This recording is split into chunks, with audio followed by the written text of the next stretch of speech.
আসসালামু আলাইকুম, সবাই কেমন আছেন? আপনাদের সাথে আছি আমি মামি ঘরোয়া ব্লগ। দূরে এবং কাছে আমার প্রাণপ্রিয় ভাই ও বোনেরা, আপুরা, বন্ধুরা যে যেখানে আছেন, আশা করি সবাই ভালো আছেন, সুস্থ আছেন এবং নিরাপদে আছেন। আপনাদের ছোট বড় সবার দোয়া এবং ভালোবাসা আলহামদুলিল্লাহ আমিও আমার ফ্যামিলির সবাইকে নিয়ে ভালো আছি। আজকের একটা ভিডিও নিয়ে এসেছি। ভিডিওটা হলো সকালে আমি নাস্তা খেয়েছি। নাস্তায় কি কি ছিল? নাস্তা বেশি কিছু আয়োজন ছিল না, অল্প কিছুই ছিল। বলতে শুকুর আলহামদুলিল্লাহ, আল্লাহর কাছে শুকরিয়া আদায় করি। যতটুকু আমার প্রয়োজন তাই অতটুকুই। আমরা যেহেতু 3 জন মানুষের নাস্তা খেয়েছি, তাই এর চেয়ে তো আর বেশি কিছু প্রয়োজন হয় না। আরেকটা শব্দ শুনতেছেন, শব্দটা হলো কি জানেন? আমি ড্রয়িং রুমে বসা, এই ড্রয়িং রুমের জানলাটা বাতাসে এত পিটাইতেছে, মনে হচ্ছে জানলাটা মানে থাই গ্লাসটা পড়ে যাবে এরকম অবস্থা। আর দেখেন আমরা 3 জনে 3 পিস রুটি বাহির থেকে পরোটা এনেছি। কারণ হচ্ছে কি, আমরা এই 1 পিসের বেশি আর খেতে পারি না 3 জনে। 1 পিস করেই খাইয়ে থাকি। তাই দেখতেছি যে বেশি আনলে ওই রুটিটা ফালা যায়। তাই সেজন্য আর কি, যে দেখেন 3 জনে 3টা ডিম অমলেট করে নিচ্ছি, সাথে পায়েস আনছি সাবুদানা দিয়ে পায়েসটা ভীষণ পছন্দ আমার বাসায়, সবারই ভীষণ পছন্দ। আর চায় কফির সাথে এই যে বিস্কিট নিয়েছি,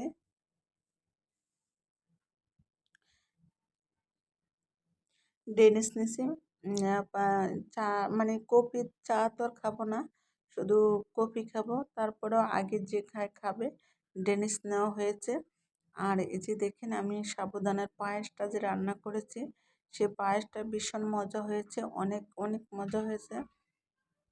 আর এই যে দেখেন আমি রুটি দিয়ে ডিম আমলেট করে নিচ্ছি। তাই এখন ডিম দিয়ে আর রুটি দিয়ে খেতেছি। আর পায়েস ফ্রিজে নিচ্ছি, তাও আমার মেয়ে খেতে চাবে না। আর আমার মেয়ের খানা নিয়ে খুব মানে অসুবিধায় আছি। অসুবিধা হচ্ছে কি, ও তেমন একটা কিছুই খাইতেছে না, মানে একদম আজকে আজকে যেহেতু একটা রুটি দিছি, এই রুটিটার অর্ধেক খাবে, মানে এরকম খাওয়া, বেশি খাইতেছে না। আর এই যে রুটি থেকে পায়েসের ভিতরে একটু পড়েছিল, আর সেটা আবার আমার মেয়ে জিজ্ঞেস করতেছে যে কালো এটা কি, বলছে যে রুটি ভাজা। আমি আমার ছোট মেয়ের প্লেটে রুটি দেওয়া দিছি, তারপরে নাকি এই রুটির এটা পড়েছিল। আর এই যে দেখেন পায়েস মনে হচ্ছে 2 চামচ খেয়ে আর খাবে না। এই হচ্ছে ওর খাবার অবস্থা। আর যেহেতু আমি আরেকবারও বললাম, সরি, হ্যাঁ, কেউ মনে কিছু নেবেন না। যে শব্দটার জন্য আমি কিন্তু ড্রয়িং রুমে বসে ভয়েসটা দিচ্ছিলাম, তো তার জন্য এই শব্দটা হয়েছিল। আর বাতাসের কথা কি বলবো, আজকে কয়েকদিন যাবত তো যে বাতাস, বৃষ্টি, ঝড়, তুফান, আর যেহেতু নোয়াখালী, কুমিল্লা, ফেনী এই সমস্ত জায়গার ভিডিওগুলো দেখলে আসলে অনেক খারাপ লাগে, অনেক খারাপ লাগে, যা বাসায় বোঝাইতে পারি না। যে শুকুর আলহামদুলিল্লাহ আমরা তো কতটা ভালো আছি। সামান্য বাইরে বৃষ্টি হয় আর আমরা বাসার ভিতরে থাকি, তাই আমাদের কাছে অনেকটা কষ্ট লাগে, তাই না? আর যদি নাকি এই যে ফেনীর মতো, কুমিল্লা, নোয়াখালীর মতো যদি আমরা হতাম, তাহলে আমরা কি করতাম? তাহলে তো মনটা আরো খারাপ হতো, তাই না?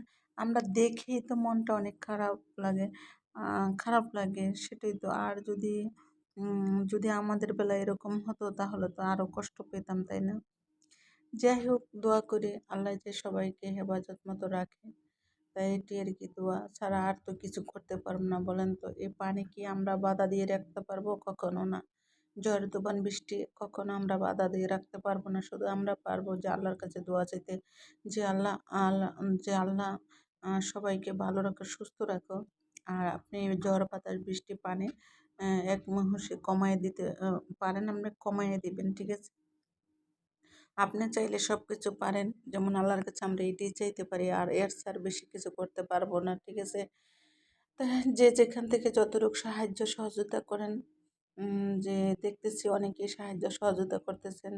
আসলে যার যতটুকু সমতুল আছে, তাই সে ততটুকু আর্থিক দিয়ে সাহায্য করে। আর যে দেখেন আমরা অলরেডি রুটি খেয়ে কিন্তু এত রুটি আবার বেঁচে গেছে, তা একটু দেখালাম, যে দেখলাম আমরা কি খেয়েছি। আর অলরেডি কফি বানায় নিয়ে আসছি। আমাদের মানে বেশিরভাগ ভালো লাগে বলতে একটু হালকা কিছু খেয়ে, যে আমরা কফিটা খাই ওইটি আমাদের কাছে ভালো লাগে।